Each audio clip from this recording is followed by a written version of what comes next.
వాలంటీర్ల రాజీనామా వ్యవహారం వివాదంగా మారింది. రాజీనామాలకు కొంతమంది ససేమేర అంటుండగా మరికొంతమంది మాత్రం రాజీనామా చేసి నిష్పక్షపాతంగా వ్యవహరించి వచ్చే ప్రభుత్వంలో మళ్లీ వాలంటీర్ పోస్టుకు ఎంపిక కావాలని ప్రయత్నిస్తున్నారు.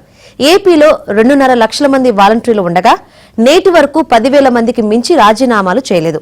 వాలంటీర్లు అంతా రాజీనామా చేయాల్సిందేనని వైసీపీ కేంద్ర కార్యాలయం నుంచి ఆదేశాలు వెళ్లినప్పటికీ ఎవరూ స్పందించలేదు.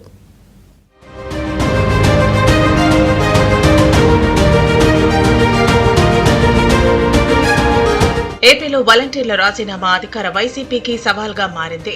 వాలంటీర్లు మొత్తాన్ని రాజీనామా చేయాలని వైసీపీ పదే ఆదేశిస్తోంది. అనేక మంది వాలంటీర్లు రాజీనామాకు ససేమిరా అంటున్నారు.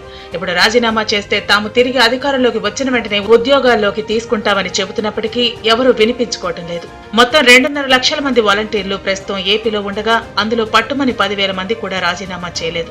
వాలంటీర్లతో వెంటనే రాజీనామా చేయించాలని అభ్యర్థులకు, ఎమ్మెల్యేలకు, పార్టీ రీజనల్ కోఆర్డినేటర్లకు, పరిశీలకులకు, జిల్లా పార్టీ అధ్యక్షులకు పార్టీ అగ్రనేతలు సమాచారం పంపారు.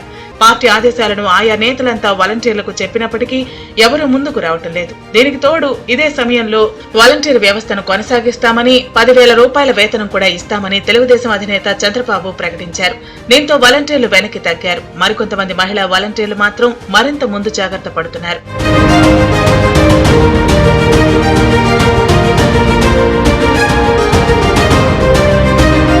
మహిళా వాలంటీర్ల వ్యవహారం ఇప్పుడు వైసీపీకి తలనొప్పిగా మారింది. వారంతా ఇప్పుడు రాజీనామా చేసి ఎన్నికల సమయంలో నిష్పక్షపాతంగా ఉంటే అధికారంలోకి వచ్చిన తర్వాత తెలుగుదేశం ఉద్యోగాలు ఇస్తుందనే ముందు చూపుతో మహిళా వాలంటీర్లు ఉన్నారు.